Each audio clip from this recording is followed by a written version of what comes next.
So once you manage to get your business out of the Stone Age and you've got your systems up and running really smoothly, it's not really about making wholesale changes anymore. A lot of the decisions are more strategic, aren't they?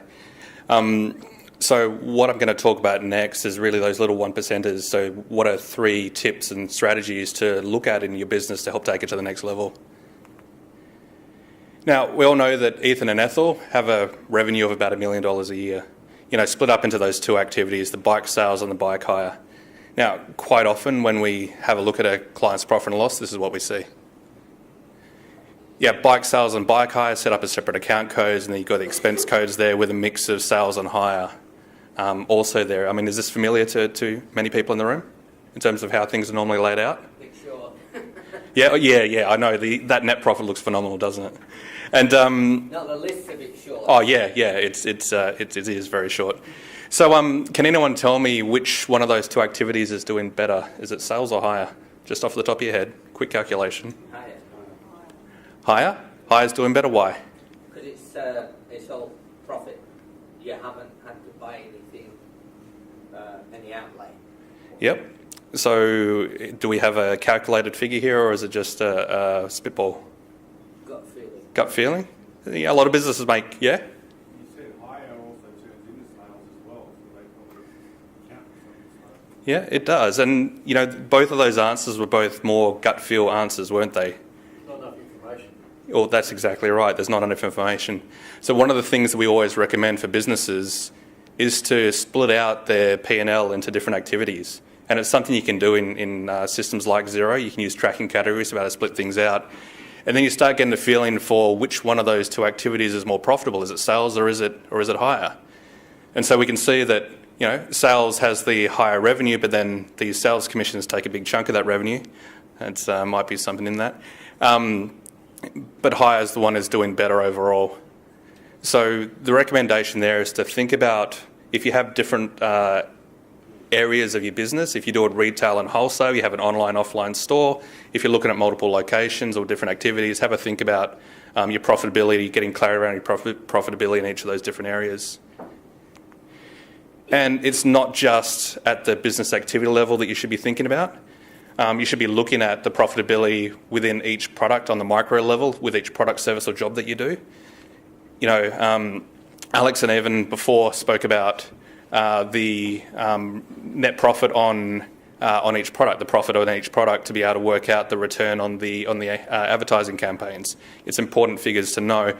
And then on the other side of things, you might have wider group level reporting, consolidated reporting, looking at the profitability of each location as you expand it nationally. And so there are different tools at each stage that you might use to be able to get these figures. And so it's important to know which tool you can find information in. So with Shopify, there's an add-on called Profiteer, which you can put in your cost of sales to be able to work out what your profit is on each product.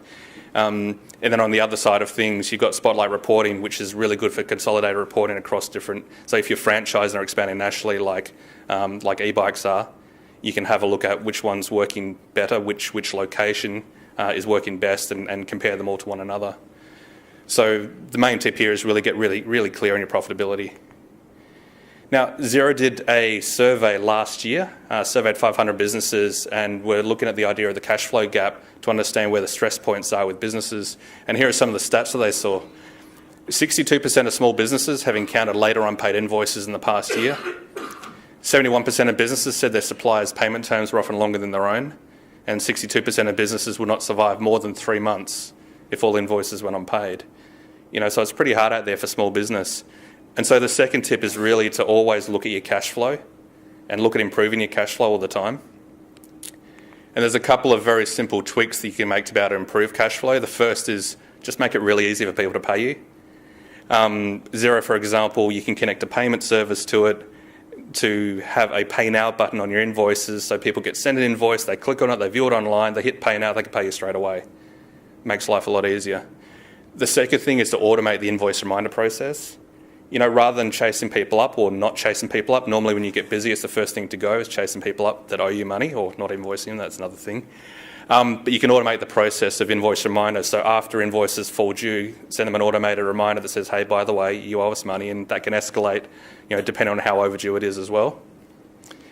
And the third thing is to provide alternative ways to be paid. You might see on Shopify sites and on e-commerce sites, there's more and more occurrences of a payment platform called Afterpay. Enables people to make a purchase up front and then pay for it in equal instalments down the line. Really good solution. So the more alternative ways you can provide to be paid, the more likely it is you'll get paid. There are a lot of other strategies as well, to improve your cash flow, but here are just 3 that are really easy to implement that are worth looking at. And the third tip is automate, automate, automate. Make your business processes run as efficiently as possible. The reason why we love digital, as we started with, is because they can connect to other cloud-based systems and they have APIs. And normally the integrations fall into 2 categories. They're either native integrations, such as you might see between Xero and Workflow Max, or Shopify and Xero as well. They have both native and third-party. Or there might be third-party integrations. So these kinds of integrations will help you connect bits of software that people won't normally connect to one another. As an example, we use Zapier ourselves. So when people get in contact on our website, it connects in and sticks their record in ActiveCampaign. And I have a second automation setup that's really good for networking.